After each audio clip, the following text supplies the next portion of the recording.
Hello and welcome to Cognitions, Speaking the Unspeakable with JP and Stacy D. I'm JP Craddock and I am here with the one and only, the lovely Miss Stacy D. Love. We are broadcasting here on KUAW Radio, which stands for Knowledge, Understanding, and Wisdom. All right, coming up on the show today, our question of the day is... What is it? Here we go. I sometimes have dark and disturbing thoughts. Is it possible that I'm not really a good person, but am only pretending to be a good person?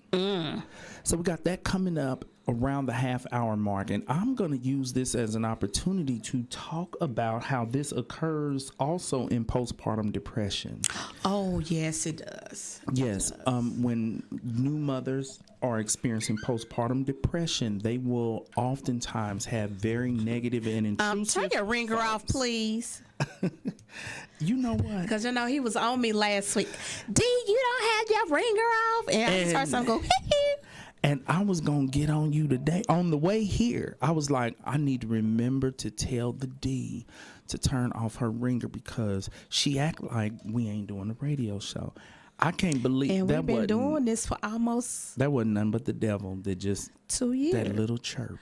Will we be in 2 years in February? Mr. Walker, Professor, what's our timeline? How long have we been doing the show? Is it two?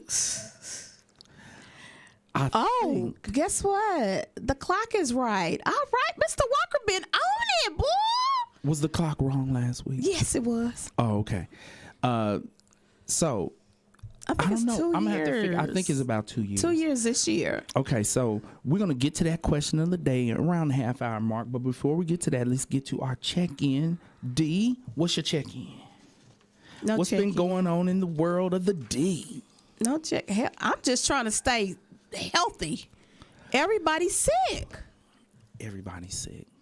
I'm not feeling too well today. A lot of my clients yes. have been and getting it's not COVID. See, my clients have been getting COVID lately. It's a lot of COVID. We're back in the red zone here in Kansas City.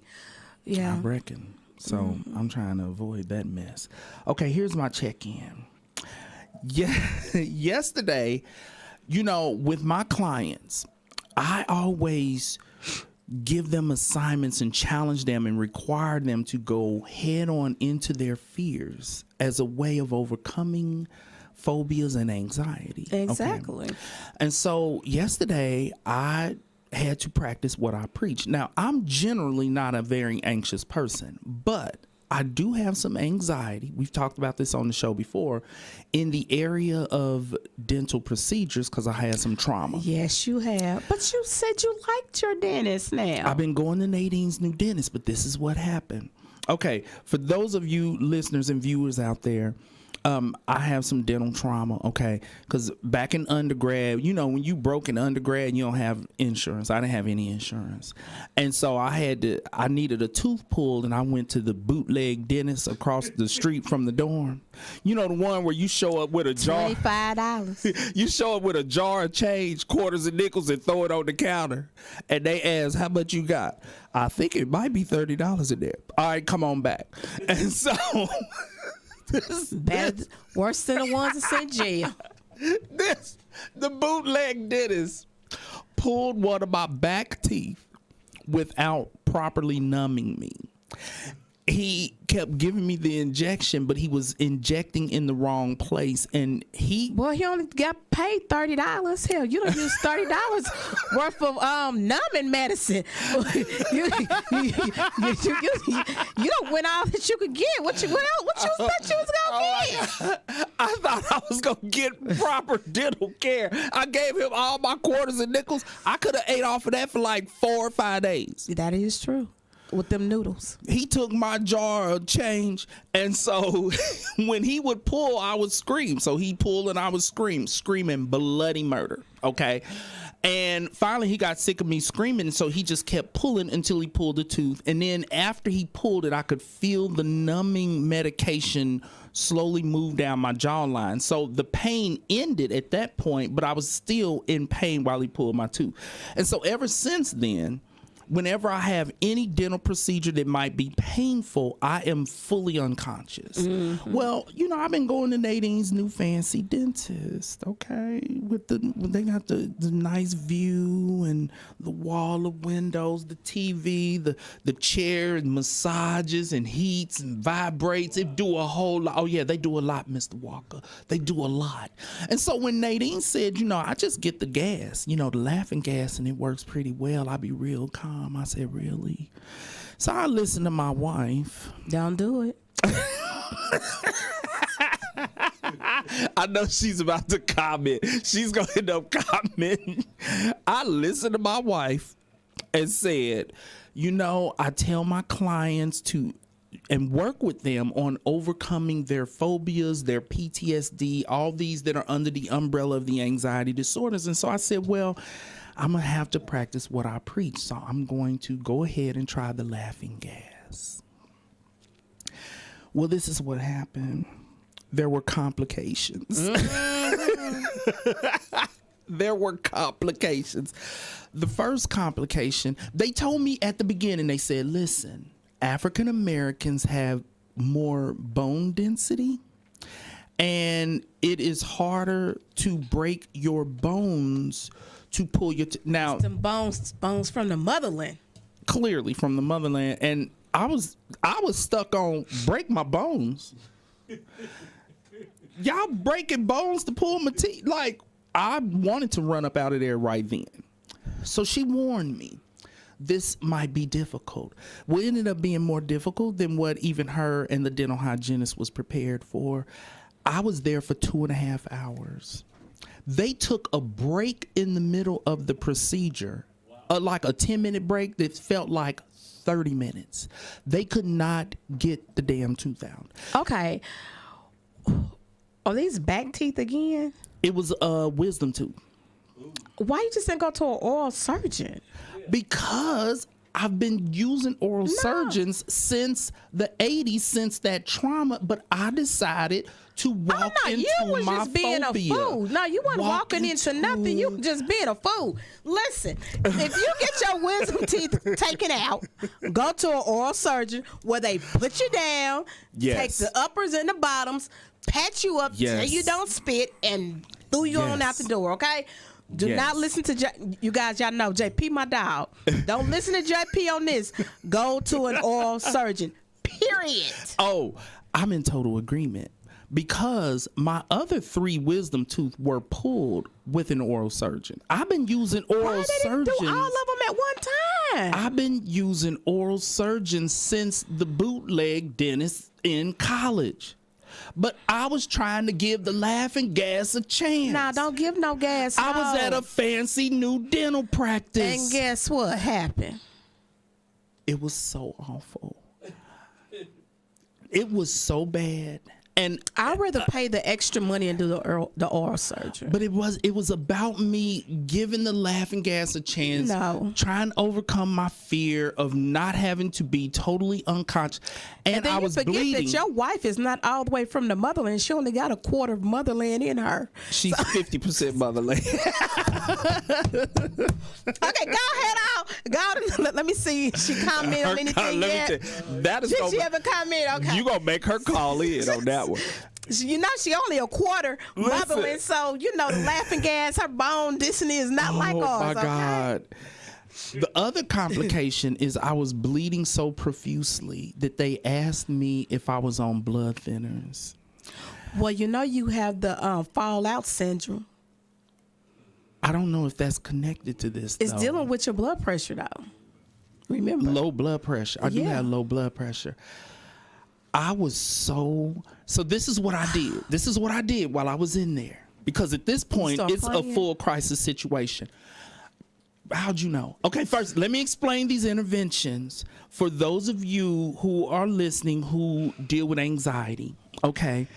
There are top-down interventions and there are bottom-up interventions. Yawning is healthy. We talked about that last week. For those of you who missed it, don't get mad at the D for yawning. Watch last week's show. She's just being healthy. All right. And so Top-down interventions are your cognitions, which is perfect because this is the name of the show, Cognitions. It's the thoughts that you have to reduce your anxiety. So the first thing I did was start praying to Jesus. Because I needed my full... And you know what Jesus was telling you back? Fool, you've been doing this the right way. Why you gonna listen to your wife? You supposed to listen to me, my child. You've been doing this oral surgery. Why you not continuing to do the oral surgery? Let me tell you, I started praying so hard, okay, to fully engage my prefrontal cortex, because our feelings and our emotions, as I talked about last week, are regulated by the amygdala. And so I needed to keep the blood flow at the front of my brain, because if you don't, your amygdala gets worked up and you can end up having a panic attack, crying, screaming, bleeding too much, screaming for somebody. Yes. And so my top down intervention, I started praying. And here's the other intervention. They said to me, you're going to feel pressure. Now, mind you, I've been getting put to sleep for the past 30 years. You're going to feel pressure. So what I started saying, because if you meditate and say to yourself, what you are feeling is pressure. What you are feeling is pressure. That will prevent the anxiety from causing you to have phantom pain. That's true. Because when it comes to pain disorder, you can experience pain that is above what you are actually experiencing. All of the extra pain is psychological, is phantom pain. And so I told myself, they have numbed me. I said to myself, they numb me properly. This isn't a place where I showed up with a jar of quarters. Mm-hmm. This is a real dental practice. They numb me properly. So my distractions, these are the bottom up interventions. I turned the chair all the way up as a distraction. I made them move the TV right in front of me. I made them turn the TV up as loud as they could. And so I had the distractions, you know, the physical distraction, the auditory, the visual distraction of the TV, fully engaging my prefrontal cortex by praying to Jesus, please let me make it out of here alive, and saying to myself, that's just pressure. That's just pressure. Because it felt really cold. And so she would do something and it felt like pain. And so I would jump and she would say, are you feeling pain? And I would say, no, that's just pressure. And so she got the needle out and they injected me 3 additional times during the procedure. So let me tell you something. So with this, maybe the first dentist, maybe he really wasn't as bad as we thought. Yes, he was. They had to give you 3 shots. Yeah. But for my regular, like when I get feelings and stuff, I don't have these I'm awake for all of that. And they just give me a shot and I'm good and everything goes fine. I told her, I said, it feels really cold. And she said, cold? It is a bad sign when the dentist looks surprised. Like because you done said something they ain't never heard before. Because you done psyched yourself out to not feel any pain, and it's not pain, it's cold. It's pressure. You're right. That's what it was. Mm-hmm. My brain did a switch and said it's cold, but it ain't pain. But it's not, pressure, exactly. But it ain't pain. And so in thinking about the bleeding profusely, I realized that my heart rate was I was experiencing heart palpitations. And so I said, I need to do a bottom up intervention, which is controlled breathing. So I start doing breathing exercises. Now I got this gas on. And so I'm doing the breathing exercises. You breathe in for a 4 count. You breathe out and you do diaphragmatic breathing. Let me explain what that is. I wanted to teach them, but I was so distraught and scared that I didn't teach them. But diaphragmatic breathing, usually when people do breathing exercises, they breathe in with their chest and your chest rises. Well, that's really not the proper way to breathe, because when you breathe in and you expand your chest like that, you feel tightness, which is the opposite of what you're trying to do. If you're trying to calm your respiratory system, you don't want your chest to rise, you want your stomach to rise. Okay, well, I don't want my stomach to rise, but let's try that. Come on, JP, that's diaphragmatic breathing. Diaphragmatic breathing. We're going to do a breathing exercise on the show. Which is breathing through your diaphragm. We're going to need you to participate with this also. 1 minute. Mr. Walker's clearly distracted. What? I didn't know it was a strong wisdom tooth. What my wife say? Your wisdom tooth was really, really strong. Yeah. And they say you needed some alcohol too. I needed a whole bottle, a fifth. And so diaphragm, for those of you who have anxiety, to calm your anxiety, to calm your respiratory system and slow your heart rate, you have to breathe through your diaphragm, not expanding your chest. So put your hand on your chest to be sure your chest does not rise. Breathe in for a 4 count and allow your stomach to expand. Wait a minute, how your stomach gonna expand when you're breathing in? What? I don't know, say it again. You breathe, just make sure you're breathing and the air is expanding your stomach. Your stomach needs to be rising and falling, not your chest. And when you do diaphragmatic breathing, it also massages your internal organs. It's calming, and it slows your heart rate, which is a part of reducing your anxiety, and it helps you to, in addition to reducing the heart palpitations, it helps you to control your breathing. And so I had the gas, which is supposed to calm you. And so I'm doing diaphragmatic breathing, taking in that gas, my stomach's rising, it's falling, because I needed to slow down my heart rate because I was bleeding profusely. Yeah. This turned into a full damn therapy session with myself up in the dental office. Me, myself, and I. Between the diaphragmatic breathing, praying, meditating, watching Kelly Ripa on TV, feeling the full massage of the chair, it was a full situation, and it still was they took a break when they came back. I think they needed a rest, okay? Mm-hmm. They came back and proceeded to continue. And you messed with her money because you only was blocked for an hour. Oh, yeah. Oh, I messed with their money, but I did not care because I was horrified. But I made it through it.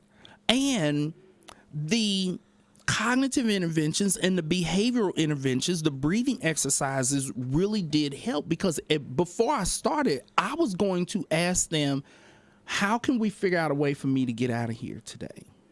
Like, I just need to leave. I'm rethinking this whole thing. I wanted to get up. I saw an image of myself jumping up and running out of the dental office. And so, but I got through it. That's diaphragmatic breathing. D, when you feel yourself getting anxious, you got to breathe in for a count of 4. You know, I've been doing really well because I haven't had any anxiety in about 3 months. Oh, that's good. Mm-hmm. Because Christmas can get stressful. It didn't get stressful for me. Oh, that's good. Mm-hmm. Okay, so that's my check-in. And so hold on a minute, everyone. So, JP, what did you learn from this situation? Because everything needs to be a learning. Everything is a learning opportunity. Mm-hmm. Yeah, the first thing I learned is that I will never do laughing gas again. I will be unconscious. Yes. So that if they have problems, I won't know about it. You won't even know about it. For all I know, the oral surgeons probably had trouble getting my other wisdom teeth probably out. Did. I didn't know, because when you wake up, they don't tell you. Now, here's something that this woman, the dentist, said to me. She said, I'm not going to lie to you. You're going to be in a lot of pain later. But she didn't tell me after the procedure. She told me that while she was doing it. She said, I'm going to have to write you a prescription. Well, you ain't about to make me a part of the opioid epidemic. I don't take prescription pain pills when I have any oral surgery or anything like that. I was like, I will, as long as there's no codeine in it. I'm allergic to codeine. I get sick. The one time I tried taking them after I went to the oral surgeon to get wisdom teeth pulled. It made me sick. Ibuprofen works fine for me. And so they gave me, it's like 3 big pills that you take at a time. I didn't even get that script filled. But yeah, the learning piece is, one, what I learned is that the interventions that I have clients do, they are effective. They do work. And so, thank goodness. 2, I practice what I preach. If I'm gonna have my clients doing, I'm gonna do it. At the same time, that wasn't really a good opportunity for me to be walking into my anxiety and my phobia and my fears. So it's back to oral surgeons for me. Mm-hmm. Let's just do something about you and the hand washing. Just, stick to you and the hand washing. The hand wash. Yeah. My OCD. All right. Mental health and illness in the news. All right. Here is something to think about. With the whole expansion of the legalization of marijuana, there has become the problem of kids accidentally eating the edibles. And this is increased drastically between the years of 2017 and 2021.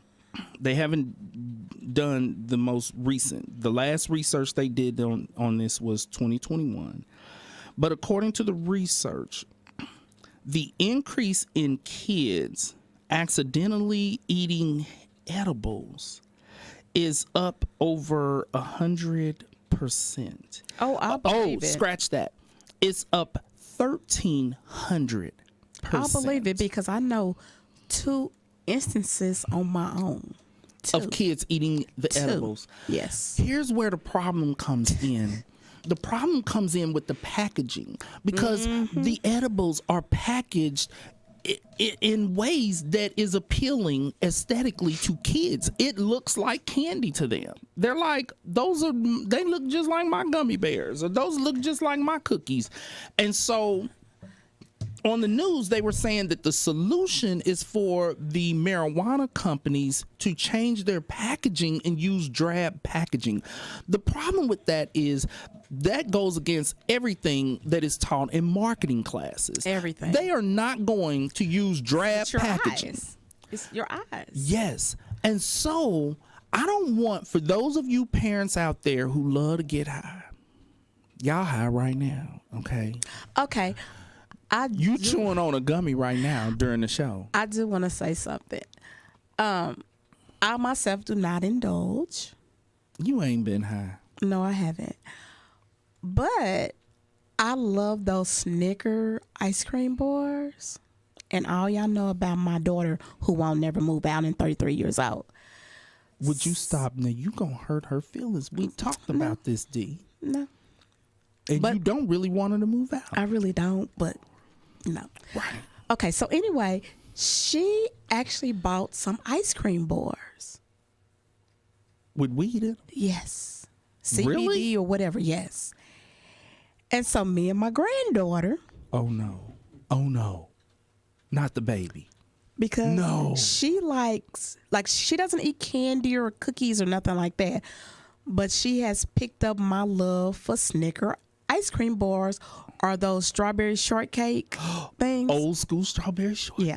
So she loves those 2 little things, and that's our little, That's y'all thing. Yeah, because she, she watches out for Honey because she done seen something in school about overweight, you die early. So, she tries to watch out for me, which that's good. Okay.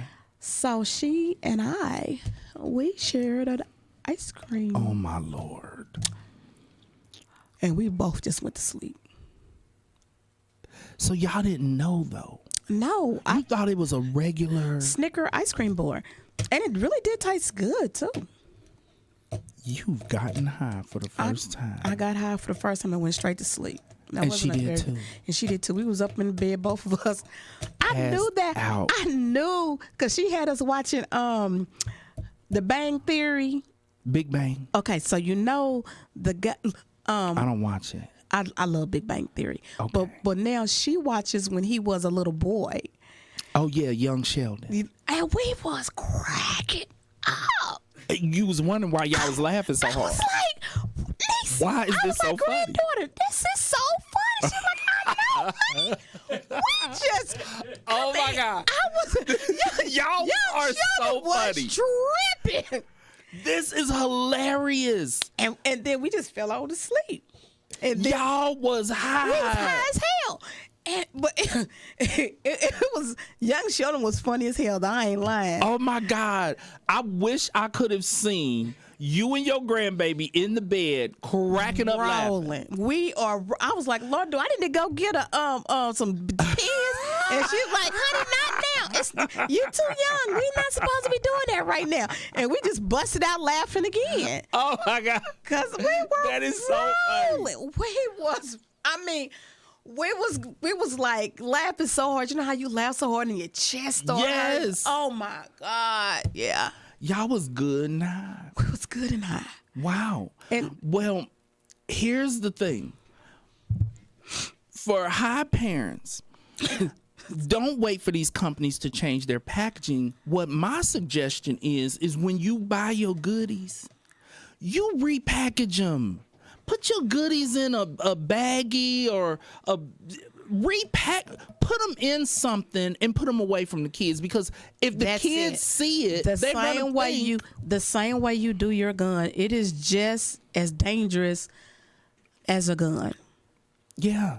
Because my play sister in Minnesota, her grandson got into something, and it wasn't a laughing situation. It made her scared, and social service got called in. Well, yeah, he probably overdosed. Yeah, he probably overdosed because me and my granddaughter, she only lets me eat a half of one and she eats the other half. We share. Yeah, y'all But was if on. we had ate a full one, ain't no telling what would have Imagine how happened. funny young Sheldon would have been. Oh my goodness. You'd be still laughing. I'd probably right still now. be laughing. Yeah.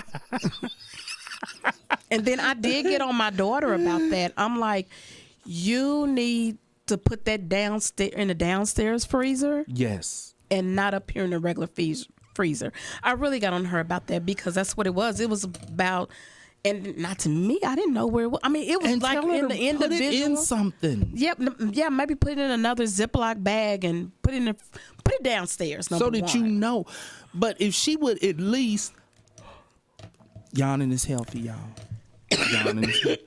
If she would at least put it in something so that you know, ooh, these baggies will have me laughing at young Sheldon, cracking up. then you'll know. So Yeah. that's 1,300%. That's a lot of high kids. Yeah, but think about the kids And high grandmothers. high grandmothers. Think about the kids that is not on there, because those are only the ones that's been counted that had to go to the emergency room or to the doctor. What? Because Right. my granddaughter is not She ain't even counted. in the count. She's not even in the count. Right. So So it's let's probably multiply that by 5. this is probably a very small percentage. You're right. This Yes. might be 20%. Yes. So Yes. this is something that, please, people, repackage your goodies. All right. Here's my next mental health illness in the news. Now, remember, I started this series about how we can, as we age, preserve our brain from deteriorating, and yes. promote brain plasticity, which is further growth and development of the brain into old age. Okay, and so let's talk about that for a minute. I want to talk about exercise for a minute, because your body and your brain have something in common. Now check this out, D. You know how when you, and Mr. Walker, I'm gonna need you, if you can, to pull up that image. I don't need it right now, but I'm gonna need We it. might have it by the end of the show. I'm gonna need it in a few minutes. I'm gonna need it in a few minutes. Okay. And so, you know how you will go to the gym sometimes and you decide to switch up your workout. And when you switch up your workout, the next day or couple of days, you're in a lot of pain because you have exercised muscles that have not been worked. Exactly. And so here's the way the muscles work in the body. When you work out, you actually are tearing down muscle fibers. And then when they rebuild, they build bigger. That's how you gain muscle. That's how you get buff. Like, Y'all see the guns, right? Y'all don't see the guns are there. You just can't see them. Okay, and so the BB gun. my BB. D, that ain't right. It's done with love. And so when you work out, that's what happens. Our brain is very similar. They did some imaging, brain imaging, and Mr. Walker's gonna pull up the picture, but he says he was ready. A neuroscientist by the name of Daniel Kahneman pulled, yes, there we go, some brain imaging. What they found is that when you learn something new, you fully engage your prefrontal cortex. And so where you see where you see the two images, the bottom image where it's lit up, that is a fully engaged prefrontal cortex. But here's the problem.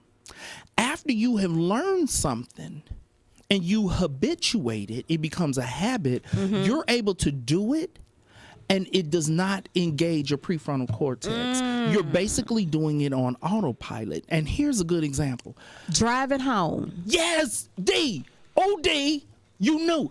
Have you ever, listeners? How in the hell did I get home? Yes. When you are driving home, you have driven home so many times that you literally do it on autopilot. And the way your brain looks when you're driving home is that top image. Your prefrontal cortex is not fully engaged. So when we do things that we have gotten into the habit of, our brain does not really have to work very much at all. Now, doing these things prevents us from losing brain functioning. So you and I could continue to do the work that we are currently doing until we like 80 years old and not lose our skills. I said that today. Yes, I could do, if I do the exact same therapies, I'm going to maintain that knowledge. But as we get older, if you're wanting to promote brain growth, you are going to have to find ways to engage your prefrontal cortex by learning new things.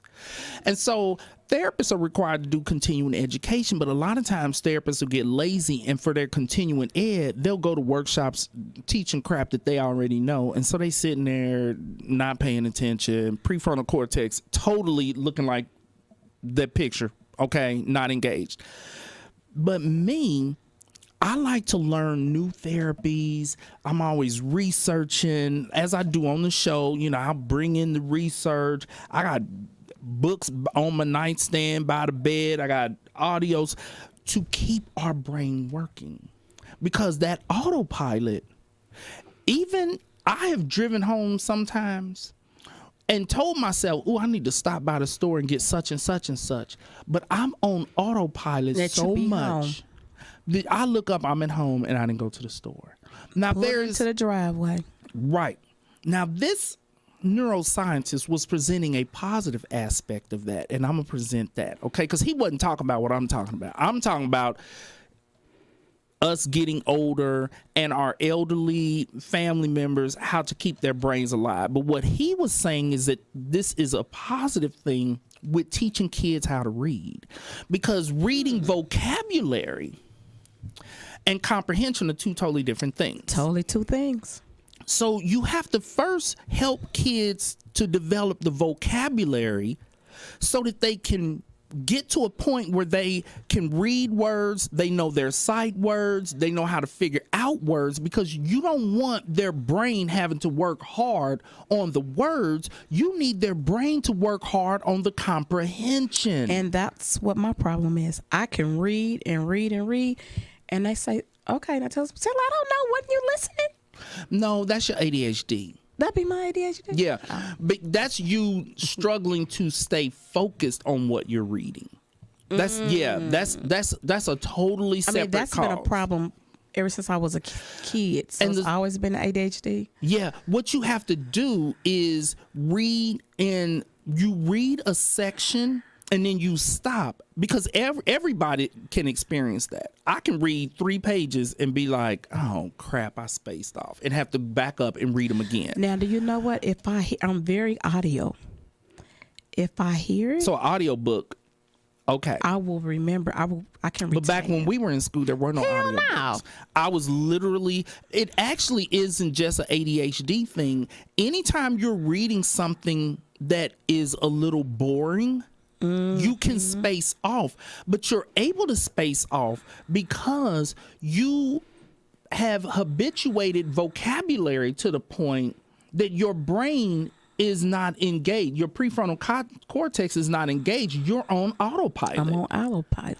So you just reading and not paying attention. And so for kids, if you're trying to help a kid improve their reading level, you start with the vocabulary and get them to the point where they're able to read words without their prefrontal cortex having to work really hard, because you need their prefrontal cortex to be focusing on the comprehension. You can't have kids struggling with the words and then sit back and ask them, okay, what did that passage mean? I don't know. I don't know what the words I read it to you. That's what I used to say. I just read it to you. What is it? Which was your way of saying, I don't know. I don't know.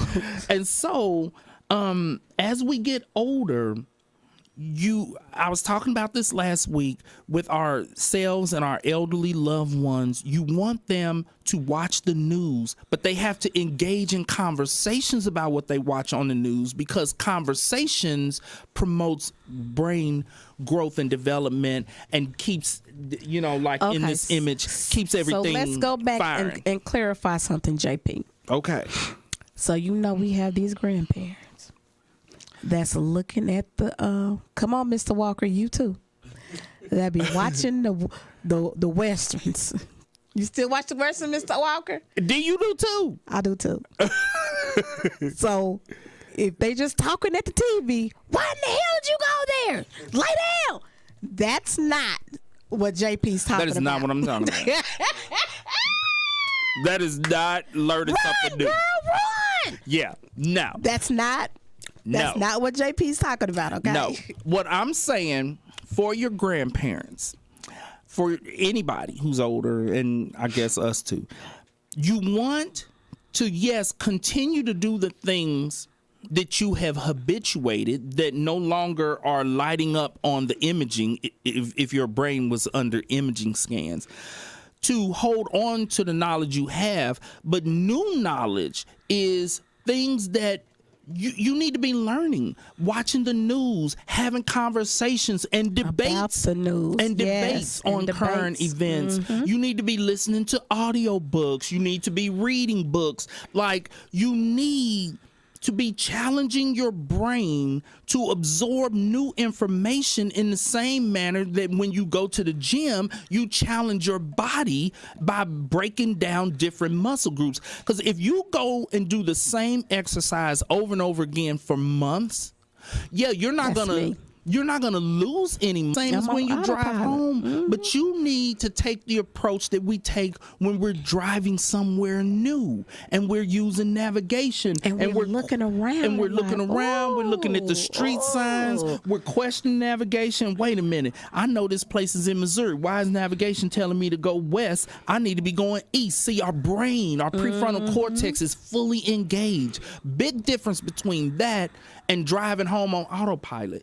Big difference between your regular workout that you've been doing and switching it up. For 3 years. And the benefit of switching it up is when you are sore, you get to see which muscles you have worked, because they're sore.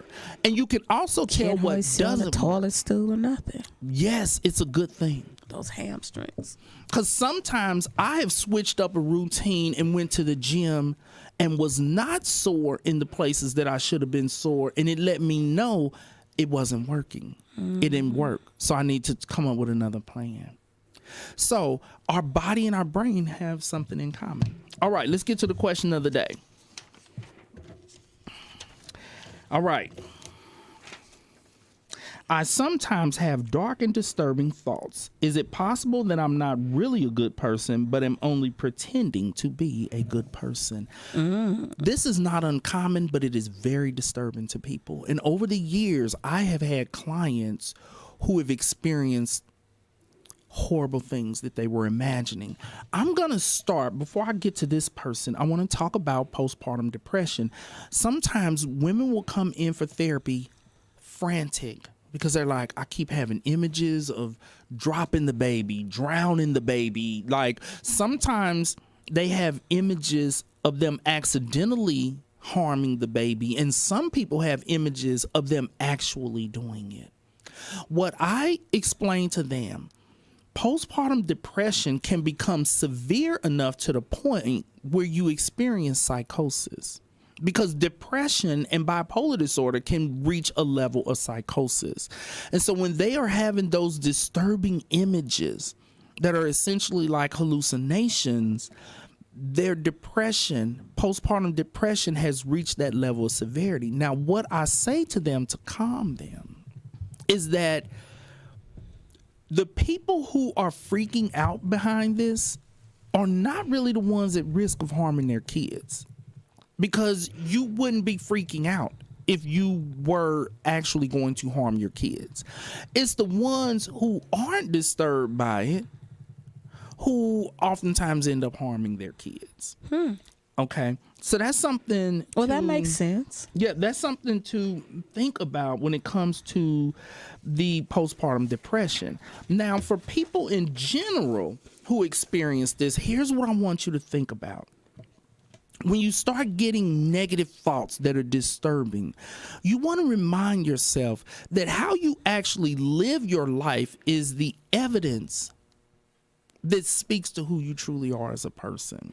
Well, I know with my first husband, this is the first one, I had thought of me a whole plan in killing him and trying to get away. Was he awful and horrible? Because that's different, D. That's a little different. That's a trauma reaction.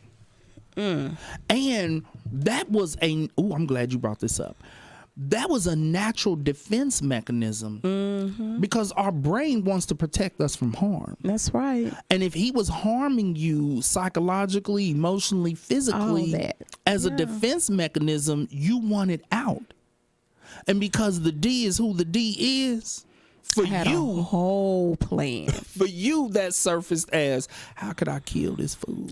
And get away with it. And so our defense mechanisms say, oh, you got to get out of here. Our personality plays a role in how we come up with a way to get out. For the D, he was in danger. The D was ready to kill. Exactly. But that's different. That's different. Yeah. To people who are experiencing this, what I say to you is, if you are living your life. Can you give an example of what you're the negative thoughts? Yeah, the negative thoughts. Sometimes people will say they have thoughts about killing people. They if they see something bad happen to someone, they'll see humor in it, and it disturbs them because they're like, I'm not this person. Why am I having thoughts of harming people, or why am I seeing and laughing at bad things happening? And so, but what I always say to them is, separate the disturbing thoughts from who you are as a person, because if you live your life, you're living your life right, and you're doing good things and being a positive force in the lives of other people, that's who you truly are. These thoughts are not who you truly are. They're almost delusional thoughts. And so what you want to do, go ahead, your other personality. Well, or it could be depression, because depression can reach a level where you experience psychosis and it could become a little delusional. Now, what you're saying, D, is the other possibility. Sometimes, scratch that. I think most people have a little bit of not a dark side, but the good side and the bad side. Most of us have a little bit of foulness in us. Okay. And for those of us who are aware of it, we don't trip about it because we like, well, I got a little bit of foundness. I can be mean sometimes. Don't let me go to the neighborhood. Right. Don't make me come out the spirit. Right.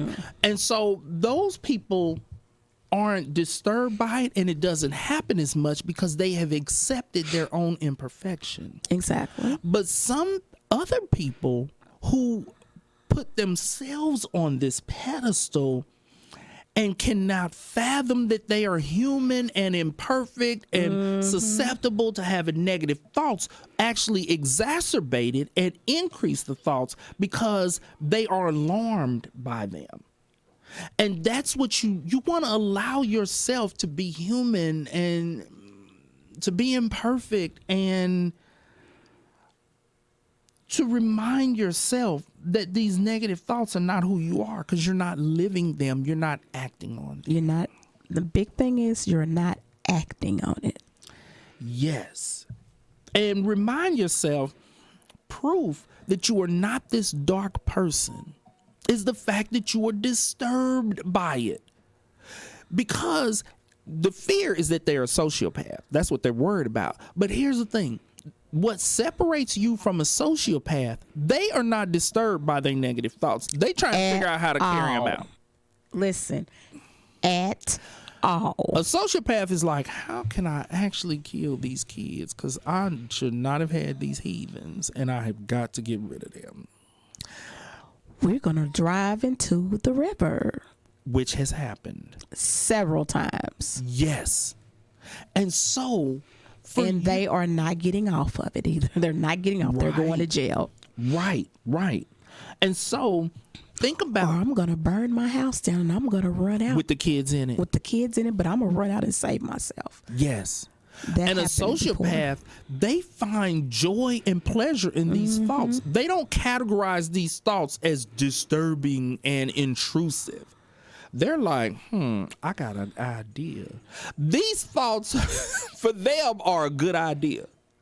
For a normal person, they're upsetting, disturbing, intrusive. For a sociopath, they're like, oh, I got a good idea. I can get rid of these damn kids.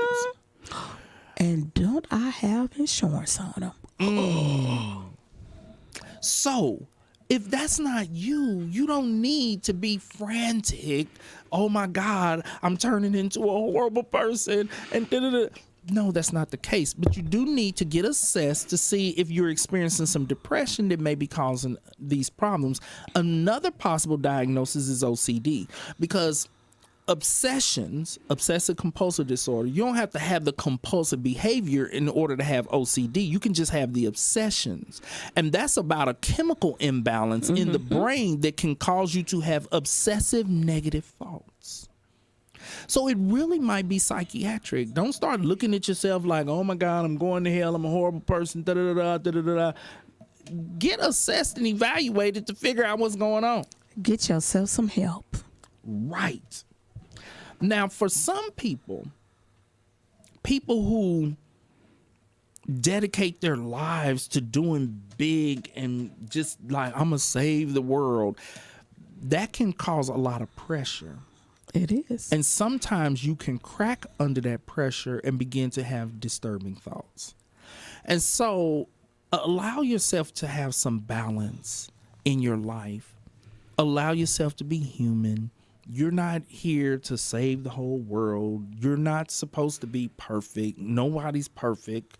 So, like, allow yourself to be human, and that can curtail some of those negative and intrusive thoughts. Okay, D, what are your thoughts? I agree with you. You hit it right on the head, JP. Yeah. Just remember that all of us are imperfect. And, I try to be the absolute best person that I can be and try to help people and this and that. But I'm also in touch with the fact that, like, I can be unpleasant sometimes. Exactly. We can call a whole lot of people that say that. D, you see, D. Speaking of unspeakable. You didn't need to speak that unspeakable, D. And so what I do is when I find myself crossing over into maybe some anger management problems, reeling myself back in, and getting myself back on track. Okay, what would be an appropriate way for me to respond to this situation? You just don't go and just do it? Oh, so that's after you already said something. So now you're coming back. No, this is before snapping. Yeah, because I don't You really really be say that to snapping no more. yourself? I have not had an anger outburst. I've had one anger outburst in like 10 or 15 years. I ain't acting no fool. I don't act no fool. Oh, that's only on text messages. Now, a few months ago, text messages. I have not acted a fool. Now, I did have an outburst a few months ago. I had a relapse. But I did. But I pulled myself back together. Yeah, I taught myself anger management. Gonna yawn. I need to. If y'all didn't see the show last week, you think we tripping. We're not tripping. You should have saw the show. All right. Anything else on disturbing thoughts? I wonder if Mr. Walker has disturbing thoughts. Do you have any disturbing thoughts, Mr. Walker? Mr. Walker, who you gonna kill? Mr. Walker. Every now and again. Mr. Walker's disturbing thoughts is probably eating an extra piece of cake. Right. I'm going to sneak down to the kitchen to get that extra piece of pecan pie. Mr. Walker, that ain't what we talk about. We talk about disturbing thoughts. Disturbing thoughts. All right. Not when you're doing the Cupid shuffle and somebody done bumped into you. We're not talking about those. Yeah. We talking disturbing. Okay. And so I hope we covered this well. Oh, you always as far do. as the postpartum piece. Because to me, that's the population that most often experiences this. Yes, and I had a member who had postpartum, and it was almost the opposite. She was like they're so scared that something's going to happen to the baby, and so they don't want to touch the baby. Oh yeah. So they were so scared that something was going to happen to the baby that they could not put the baby down. Either can happen. So Not wanting to touch the baby because they're like, I don't want to touch this. I'm going to end up hurting this baby. And then not putting the baby down is, I don't want anything bad to happen to the baby. Exactly. It gets intense. Yeah, so this one wasn't that she was going to do nothing. It was that she didn't want any harm to come to her baby. And I mean, like, literally, she cooked she had one of those papooses on and was cook. Oh, what about some grease popping and hitting the baby? She didn't think about that. Not thinking rational at that point. It was that I have my baby. My baby's right here with me. Yes. I mean, she's taking showers with the baby and everything. It was really bad. That's intense. It was very intense. Now, here's something that, and I was going to have us do a whole show on this, but we got a little bit of time. I'm going to cover it real quick. Real quick. We only got 4 minutes. Men can experience postpartum depression in the form. Here's how. Let me hear this one. This is something new. I know. Did you experience? I came it? up with this myself. Yes. I could see that. Yes. I really could see you with postpartum depression. Let me explain how. Postpartum depression is not just depression, it's also anxiety. That's true. Peripartum depression is when you have depression or anxiety during the pregnancy. Postpartum is having it afterwards. I experienced peripartum I could see depression because we had a miscarriage, I could see that. Horrible miscarriage. Yes. And so I had fear during the pregnancy. I mainly kept it to myself and managed it myself because my wife had enough on her. She couldn't deal with her and me too. Okay. So I dealt with mine on my own.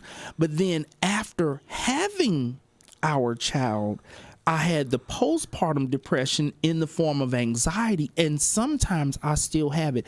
It would be to the point. You think? If I walked, well, one, we already talked about how the urgent care people, they know about it. We walk in the urgent, That's they why like, I said hey, Sasha. The urgent care know people them by name. Urgent care people knew my baby by name. We come in the door. Hey, Sashi, how you doing? Frequent trips to urgent care.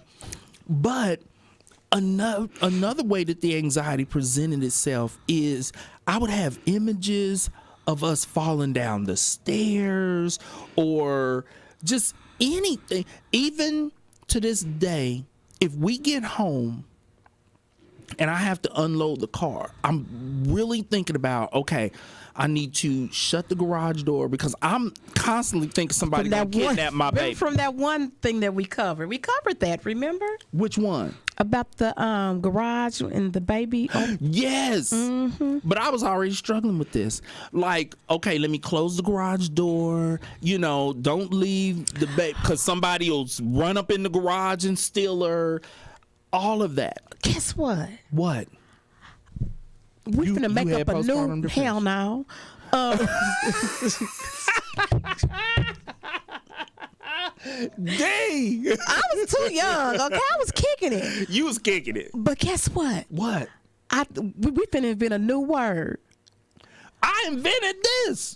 Male postpartum depression. But guess what? We finna invent another one. What? Old people pre-depression. Old parents. Old parents postpartum. Old people. Okay, because just what you're saying, I have that now, like going upstairs and downstairs. Like, Lord, if I fall and if I break something, I'm getting older now. It's gonna take me forever. So I am extra careful about going upstairs. Don't you see when we go upstairs? Oh, yeah. Going upstairs, downstairs, coming off of curbs. I'm like so careful because I'm like, I don't want to fall and break anything. You know what we could call that? What could we call that? Phase of life anxiety. Because there's a diagnosis called phase of life diagnosis, phase of life disorder, where you're entering into a new phase of life and it causes anxiety. Yes. But what you're describing is the anxiety connected to aging. To aging, exactly. And that's very common. Yeah. Because for me, it doesn't serve. I don't have fear of falling. Well, most of my fears are still consumed around Sashi and nothing happening to her. But when it comes to myself, it's things like, what am I eating, and what if it jacks me up and I drop dead and my baby ain't got no daddy. That's all a part of age. It's all about age. Boy, I thought we'll never get here. We're here. We're here. And it's time to go. It's part of getting older. All right. Thank you all for joining us. Thank you so much for joining us for the show today. And remember, look, we talk about all this anxiety. Worry about nothing. And pray about all the anxiety, okay? It's going to get better. Yeah, like when I get in the car, I make sure I put one leg in, sit down, put the other leg in. Oh, I do everything a little slower because you don't want to fall. I don't want to fall. But according to the dentist, we got more intense bone density, so you are less likely to break a bone. Okay, well that's good. That's hey, y'all pray now.